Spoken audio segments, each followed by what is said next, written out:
You're watching Alabama's 13 News. The title of this book caught my eye, I Will Not Sell Pencils. It's the story of Mike Jezdimir. When Mike, as a teenager, ended up in a wheelchair, his father told him that one way that he could make some money would be to sit at the corner and try to sell pencils. His father wasn't trying to be mean. He was trying to help Mike understand that no matter what, he still could do something. Or maybe he was trying to motivate him just to never give up. And Mike didn't give up. He went to school, became an engineer, and just retired a few years ago, a successful man. It's not been easy. In fact, it's been a fight for Mike Jezdimir, a fight not just for himself, but for others who face physical challenge. Here's tonight's Spirit of Alabama report. Physical therapy is something Mike Jezdimir knows something about. It all began when he was just 17. You know, I laid in the hospital bed and thought I was going to die at 17. I didn't think I was going to hit my 18th birthday. And yeah, I had some troubling times there, but I was bound and determined, especially when the doctor came in and said, "You're not going to walk again." And I thought, that can't be.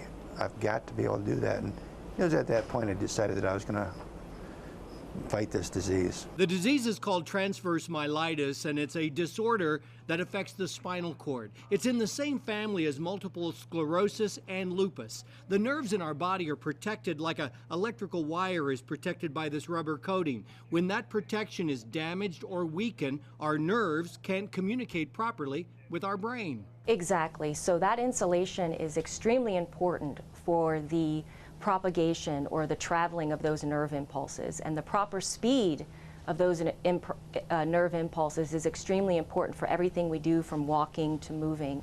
Dr. DeSilva is a research professor in the Department of Physical Medicine and Rehabilitation. Her lab is here at UAB's Spain Rehab Center. In a nutshell, why I do what I do is ultimately to help people. People like Mike Jezdimir, who has never given up, has never let his physical challenge keep him down. He's married to the love of his life, Luann. They have 2 sons and now grandbabies too. Having doctors like DeSilva and her team work on finding a cure for transverse myelitis matters for Mike and thousands of others. Just a few months ago, a 4-year-old girl died of complications of transverse myelitis. And we're passionate about getting the word out that there's a disease like that. And we're passionate about raising money to help to get rid of that kind of disease. Mike's not all talk either. He and Luann and friends held a 5K run as a fundraiser for research back in April and was able to present a check for $7,000 to Dr. DeSilva for continued research.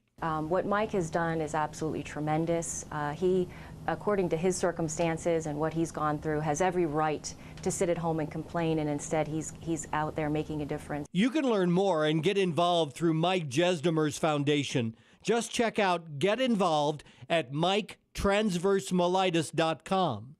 For himself, Mike has but one dream: to go for a walk with Luann holding hands. Might seem impossible right now, but many great dreams sometimes just seem that way. That's the spirit of Alabama. Mike Jezdimir hasn't sold any pencils for a living, but I have no doubt he would if he thought it would raise the dollar that would find a breakthrough in a cure for transverse myelitis. He's a great guy, one of the nicest Michigan fans you'd ever meet. If you'd like to see the Spirit of Alabama report again, or any that we've done lately, just go to alabamas13.com. It was a pleasure to meet him and his wife, and Dr. Silva, too. Yeah, the research, is, they need money, but it's great that they've got so many smart people like her and others who are doing the hard work on that. Right. Hope they have success. Good story.